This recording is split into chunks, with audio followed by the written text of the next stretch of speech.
जय हिंद साथियों, आप सभी का स्वागत है आपके अपने इस YouTube चैनल पर। आज की इस क्लास में हम लोग देखने वाले हैं साथियों यूपी ट्रिपल एससी पेट के लिए हिस्ट्री की एक बहुत ही बेहतरीन क्लास। और इसमें साथियों हिस्ट्री के उन प्रश्नों पर चर्चा करेंगे जो प्रत्येक एग्जामों में पूछे जाते हैं। आज की इस क्लास में हम लोग साथियों प्राचीन इतिहास से संबंधित प्रश्न देखेंगे। ठीक है, इसके आगे की क्लास चलती रहेंगी। यदि आप चैनल पर नए हो तो चैनल को तुरंत सब्सक्राइब करके जुड़ जाइए। तो बिना किसी विलंब के हम लोग सीधा प्रश्नों पर ही फोकस करेंगे। तो यहाँ पर आज की क्लास का साथियों पहला प्रश्न देखिए क्या कहता है जी। पहला प्रश्न आपके सामने उपस्थित, इतिहास का जनक किसे कहा जाता है? सबसे पहला और बेसिक सा प्रश्न, इतिहास का जनक मेरे भाई किसको कहा जाता है? हेरोडोटस को कहा जाता है। ऑप्शन नंबर इसका क्या हो जाता है? ए एकदम करेक्ट जवाब हो जाता है मेरे प्यारे साथियों। बढ़ते हैं नेक्स्ट प्रश्न की ओर साथियों। अगला प्रश्न यहां पर देख लीजिए क्या कहता है जी। ये रहा, कहता भारतीय पुरातत्व का पिता किसे कहा जाता है? भारतीय पुरातत्व का पिता मेरे प्यारे साथियों किसको कहा जाता है? ये साथियों कहा जाता है जी एलेक्जेंडर कनिंघम को। एलेक्जेंडर कनिंघम ऑप्शन नंबर 20 का एकदम परफेक्ट जवाब हो जाता है। अगला प्रश्न प्यारे प्यारे साथियों यहां पर देखिएगा क्या कहता है। कहता है कि मानव द्वारा पाला गया प्रथम जानवर कौन सा था? तो मानव के द्वारा पाला गया सबसे पहला पशु जो था वो मेरे प्यारे साथियों कुत्ता था। क्या था? कुत्ता। ऑप्शन नंबर ए इसका एकदम सही जवाब हो जाता है साथियों। अगले प्रश्न की ओर चलते हैं। अगला प्रश्न यहां पर साथियों देखेंगे आप लोग क्या कहता है। ये प्रश्न साथियों रहा, कहता है मेरे प्यारे साथियों किस काल को माइक्रोलिथ काल के नाम से जाना जाता है? किस काल को मेरे साथियों माइक्रोलिथ के नाम से जाना जाता है? तो सभी लोग को बता दें मेरे भाई, माइक्रोलिथ कहा जाता है मध्य पाषाण काल को। ऑप्शन नंबर क्या हो जाता है? बी इसका एकदम सही जवाब हो जाता है साथियों। ठीक है, आगे की ओर चलते हैं। यहां पर साथियों देख लेंगे, ये रहा प्रश्न संख्या 5। प्रश्न संख्या 5 कहता है कि निम्नलिखित में से किस कालखंड में सर्वाधिक मानव ने सर्वाधिक जीवन बिताया? यानी कि इसका सीधा सा कहने का मतलब है कि किस काल में मनुष्य ने सबसे ज्यादा समय बिताया, जीवन बिताया, ये इसके कहने का मतलब है। तो सबसे ज्यादा पूरा पाषाण काल में मानव ने समय बिताया। ऑप्शन नंबर ए इसका एकदम सही जवाब हो जाता है भैया। आगे की ओर चलेंगे, यहां पर देखिएगा ये रहा साथियों प्रश्न संख्या 6। कहता है कि मानव द्वारा खोजी गई सबसे पहली धातु कौन सी थी? यहाँ पर ये 4 विकल्प दिए गए, लोहा, तांबा, पीतल, सोना। तो सबसे पहले खोजी गई धातु जो थी वो मेरे भाई वो थी साथियों कौन सी आपके सामने? वो थी तांबा। ऑप्शन नंबर क्या हो जाता है? बी इसका एकदम सही जवाब हो जाता है साथियों, ऑप्शन बी। ठीक है, नेक्स्ट प्रश्न की ओर चलते। यहां पर साथियों बता दें आपसे, ये रहा प्रश्न संख्या 7। कहता है सबसे पहले चावल के साक्ष्य कहां से मिले? सबसे पहले चावल के साक्ष्य मेरे साथियों कहां से मिले? देखिए चावल कहले साथियों, या तो चावल कहले, ठीक है, या तो मेरे भाई चावल कह ले या फिर आपसे धान कह ले, बात एक ही है। ठीक है, चावल और धान दोनों बात एक ही है। और इसके साक्ष्य कहां से प्राप्त हुए ये आपको बतलाना है जी। ठीक है, तो इसके साक्ष्य मेरे भाई कोल्डी हवा से प्राप्त हुई। कोल्डी हवा एक जगह है, ये उत्तर प्रदेश के मेरे भाई कहां पर है? उत्तर प्रदेश के प्रयागराज में है जी। ठीक है, कहां पर? उत्तर प्रदेश के प्रयागराज में स्थित है। इस बात को आपको ध्यान रखना है जी। ठीक है मेरे भाई, ऑप्शन नंबर ए का राइट जवाब हो जाता। आगे की ओर चलेंगे, यहां पर साथियों देखिएगा ये प्रश्न क्या कहता है। ये प्रश्न मेरे भाई कहता है कि आग का आविष्कार किस काल में हुआ? आग का आविष्कार जो है ये किस काल में हुआ? जल्दी से बता दीजिएगा। ये 4 विकल्प आपके सामने, पूरा पाषाण काल, नवपाषाण काल, मध्य पाषाण काल, ताम्र पाषाण। तो आग का आविष्कार हम आपको बता दें ये हुआ पूरा पाषाण काल में। ऑप्शन नंबर ए का एकदम सही जवाब हो जाता है। बढ़ते हैं अगले प्रश्न की ओर। अगला प्रश्न यहां पर देख लीजिएगा, ये क्या कहता है। कहता है साथियों पहिए का आविष्कार किस काल में हुआ? पहिए का आविष्कार जो है मेरे साथियों ये आपका नवपाषाण काल में हुआ था। ऑप्शन नंबर 20 का एकदम सही जवाब हो जाता है भैया।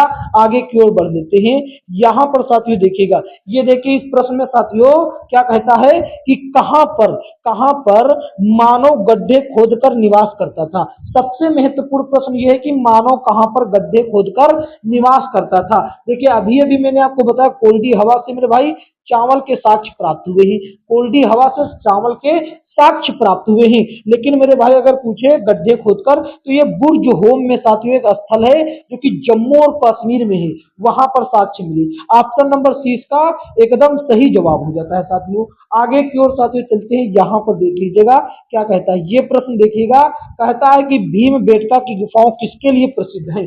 भीम बेटका की गुफाएं जो है किसके लिए, ये चार ऑप्शन दिए गए, खनिज, बौद्ध प्रतिमाएं, गुफाओं के शैलचित्र, इनमें से कोई नहीं। जल्दी से बता दीजिएगा मेरे भाई इसका सही जवाब क्या हो जाता है। इसका एकदम परफेक्ट जवाब हो जाता है कि साथियों गुफाओं के शैल चित्रों के लिए प्रसिद्ध हैं। और ये कहां पर, ये अगर भीम बेटका की गुफाएं आपसे पूछे कि ये कहां पर हैं, ये मेरे भाई मध्य प्रदेश के एमपी के रायसेन जिले में स्थित है। ठीक है, रायसेन जिले में स्थित है, इस बात को याद रखिएगा मेरे साथियों। अगला प्रश्न की ओर चलते हैं।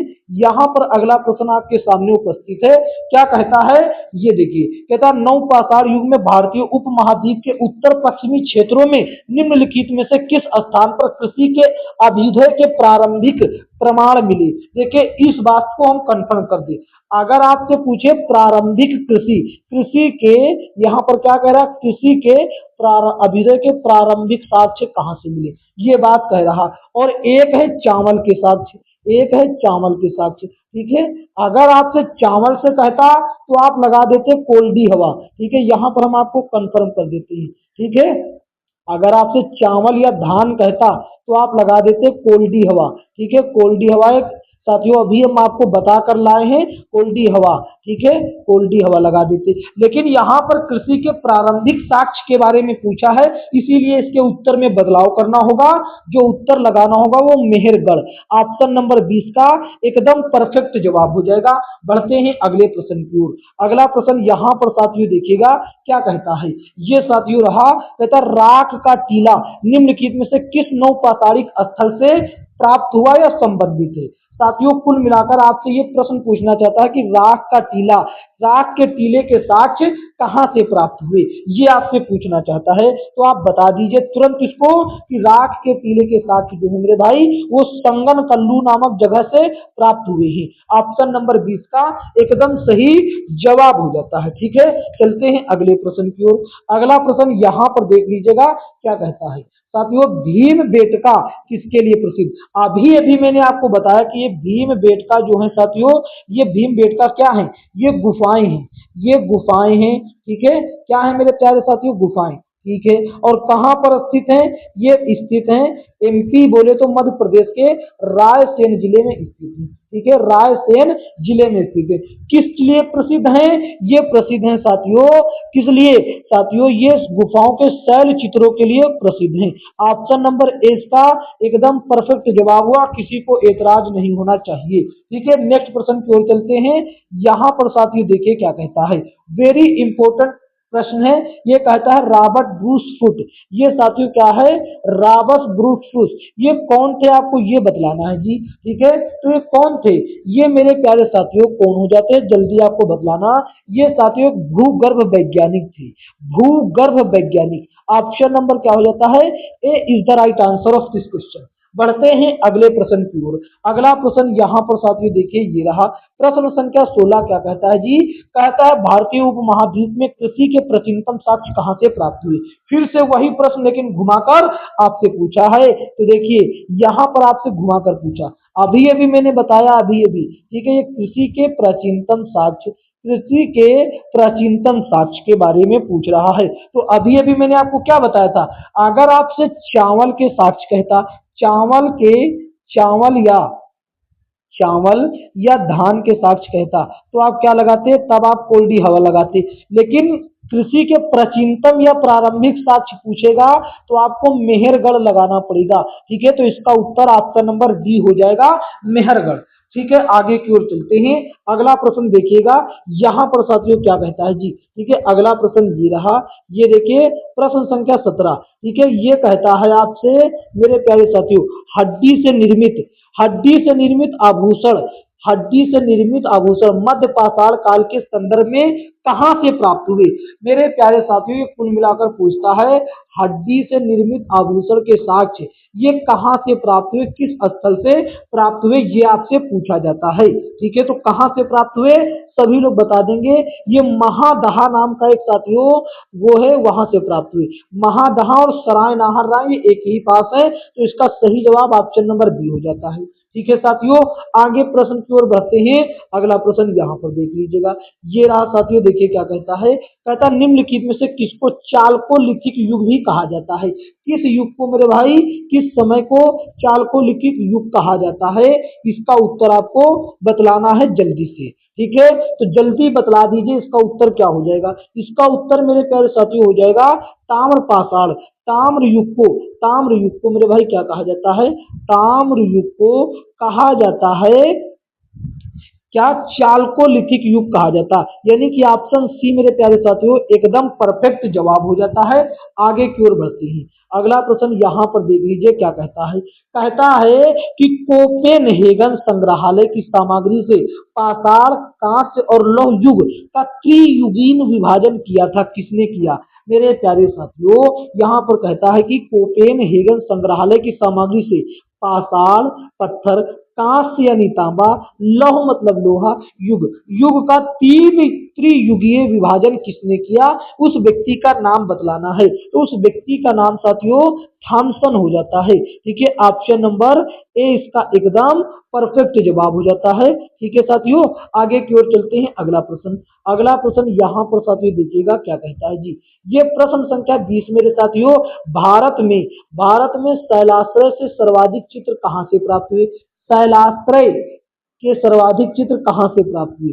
अभी अभी कुछ देर पहले याद करिए, मैंने आपको बतलाया था साथियों कि भीमबेटका कैसा शैल चित्रों के लिए प्रसिद्ध है। और यहाँ पर क्या पूछ रहा है, शैलाश्रय शैलाश्रय मतलब शैल चित्र ही पूछ रहा है। तो इसका उत्तर भीमबेटका हो जाएगा, बिल्कुल हो जाएगा। ऑप्शन नंबर 20 का एकदम करेक्ट जवाब। आगे की ओर चलते हैं, देखते हैं अगला प्रश्न ये रहा। ये प्रश्न साथियों महत्वपूर्ण है जी। इस प्रश्न में साथियों आपको ट्रिपल स्टार लगाकर रखना होगा। ठीक है, ट्रिपल स्टार लगाकर रखना होगा इस प्रश्न को। ठीक है, ये कहता है एक ही कब्र से तीन मानव कंकाल कहाँ से प्राप्त हुए हैं। एक ही कब्र से तीन मानव कंकाल के साक्ष्य कहाँ से प्राप्त हुए हैं जी, ये बताना। चार ऑप्शन, सराय नाहर राय, दमदमा, महादहा, लंगनाज, ये कहाँ से प्राप्त हुए हैं ये आपको बतलाना है मेरे भाई। जल्दी से इसका उत्तर बता देंगे। ये दमदमा नामक स्थल से प्राप्त हुए हैं। ऑप्शन नंबर बी इसका एकदम करेक्ट जवाब हो जाता है। अगला प्रश्न यहाँ पर देखिएगा, ये साथियों क्या कहता है जी। ठीक है, ये रहा, कहता है आपसे कि निम्नलिखित में से कौन सा स्थल प्राग ऐतिहासिक चित्रकला के लिए प्रसिद्ध है। जल्दी से बताओ, प्राग ऐतिहासिक चित्रकला के लिए प्रसिद्ध है, ये आपको बतलाना है जी। जल्दी से बताइए। ठीक है, तो जल्दी से मेरे भाई इसका उत्तर बतला देंगे। ये इसका उत्तर साथियों आपके सामने उपस्थित है भीमबेटका। हम आपको पहले ही बताकर लाए कि शैल चित्रों के लिए भीमबेटका, और भीमबेटका मेरे प्यारे साथियों एमपी के रायसेन जिले में स्थित है। ठीक है, एमपी के रायसेन जिले में स्थित है, इस बात को याद रखिएगा। ठीक है, अगर पूछे इसकी खोज विष्णु वकाड़कर नाम के व्यक्ति ने, डॉक्टर विष्णु वकाड़कर ने किया था। आगे चलते यहाँ पर देखो, ये रहा फिर से भीमबेटका। ये कहता भीमबेटका की गुफाएं कहाँ स्थित है।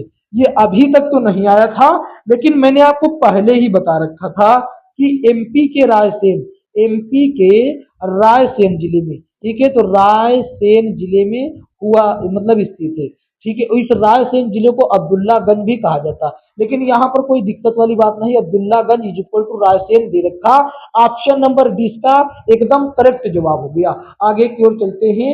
यहाँ पर देखो साथियों, ये रहा, ये प्रश्न देखिएगा जी क्या कहता है कि साथियों उस स्थान का नाम बताएं जहां से प्राचीनतम साक्ष्य अस्थायी जीवन के प्रमाण मिले हैं। जल्दी से बताओ। जहां से प्राचीनतम अस्थायी जीवन के साक्ष्य मिले हैं उस जगह का नाम बतलाना है। तो वह जगह आपका हो जाता है साथियों मेहरगढ़, और मेहरगढ़ से ही सबसे प्राचीनतम कृषि के भी साक्ष्य मिले हुए हैं। ठीक है, सबसे प्रारंभिक कृषि के साक्ष्य मेहरगढ़ से ही मिले हैं, इस बात को याद रखिए। ऑप्शन डी आपका एकदम परफेक्ट जवाब। नेक्स्ट प्रश्न की ओर चलते हैं। यहाँ पर साथियों देखिएगा क्या कहता है। ठीक है, ये प्रश्न देखिए, भारतीय पुरातात्विक सर्वेक्षण निम्नलिखित विभाग या मंत्रालयों से किसका संलग्न कार्यालय है, ये आपको बतलाना है जी। ठीक है, तो ये किसका संलग्न कार्यालय है, तो ये मेरे प्यारे साथियों किसका जी है, ये साथियों संस्कृति मंत्रालय। ऑप्शन नंबर क्या हो जाता है, ए इसका एकदम परफेक्ट जवाब हो जाता है। अगला प्रश्न देखेंगे यहाँ पर साथियों। ठीक है, ये देखिएगा क्या कहता है साथियों, राष्ट्रीय मानव संग्रहालय कहाँ स्थित है। राष्ट्रीय मानव संग्रहालय कहाँ स्थित है, ये आपको बतलाना है जी। बिल्कुल बतला दिया जाएगा। ये कहाँ पर, गुवाहाटी, बस्तर, भोपाल, चेन्नई। चारों विकल्प दिए गए और चारों विकल्प चारों रंग के हैं, यानी कि कहीं दूर दूर तक कोई मेल नहीं। तो इसका उत्तर साथियों भोपाल, ऑप्शन नंबर सी इसका एकदम परफेक्ट जवाब हो जाता है साथियों। आगे की ओर चल लेते हैं। यहाँ पर देखिएगा ये क्या कहता है। ये साथियों कहता है जी, नव नौदा टोली का उत्खनन किसने करवाया। नौदा टोली नाम की एक जगह है, इसका उत्खनन किसने करवाया जी, जल्दी से ये बतलाना है। तो इसका उत्खनन एच.डी. संकालिया नाम के व्यक्ति ने करवाया था। ऑप्शन नंबर क्या हो जाता है जी, ऑप्शन नंबर सी इसका एकदम करेक्ट जवाब हो गया है। ठीक है साथियों, आगे की ओर चलते। आगे यहाँ पर साथियों ये रहा प्रश्न। ये प्रश्न साथियों रहा जो कि बहुत ही महत्वपूर्ण प्रश्न है। ठीक है, ये कहता निम्नलिखित में से किस स्थल से मानव कंकाल के साथ कुत्ते का कंकाल की समाधान प्राप्त हुआ है। कुल मिलाकर ये आपसे पूछता है कि मानव के साथ कुत्ते को दफनाए जाने के साक्ष्य कहाँ से प्राप्त हुए हैं। तो ये साथियों प्राप्त हुए हैं कहाँ से, बुर्ज होम से प्राप्त हुए हैं। और बुर्ज होम साथियों ये जम्मू कश्मीर में है। कहाँ पर है, जम्मू कश्मीर में, J&K में, जम्मू कश्मीर में है साथियों, इस बात को याद रखिएगा। ठीक है, तो ये कुछ प्रश्न साथियों प्राचीन इतिहास से थे जो कि यूपी ट्रिपल एससी पेट में बहुत कम मात्रा में पूछे जाते हैं। ठीक है, इसीलिए हमने ज्यादा मात्रा में प्रश्नों को नहीं इसमें शामिल किया है, लेकिन जो भी प्रश्न शामिल किया वे बार बार साथियों प्रत्येक एग्जाम में, हर किसी एग्जाम में रिपीट होते रहते हैं। ठीक है, तो यह क्लास साथियों कैसा लगा, इसको एक प्यारा सा मेरे भाई लाइक कर देंगे। ठीक है, और इसको क्लास को सभी अपने दोस्तों में शेयर भी कर देंगे। यदि आप चैनल पर मेरे साथियों नए हैं तो चैनल को साथियों सब्सक्राइब करके नोटिफिकेशन बिल को ऑल पर क्लिक कर देंगे, इतना काम करेंगे। ठीक है, तो साथियों मिलेंगे नेक्स्ट क्लास में, तब तक के लिए जय हिंद, जय भारत।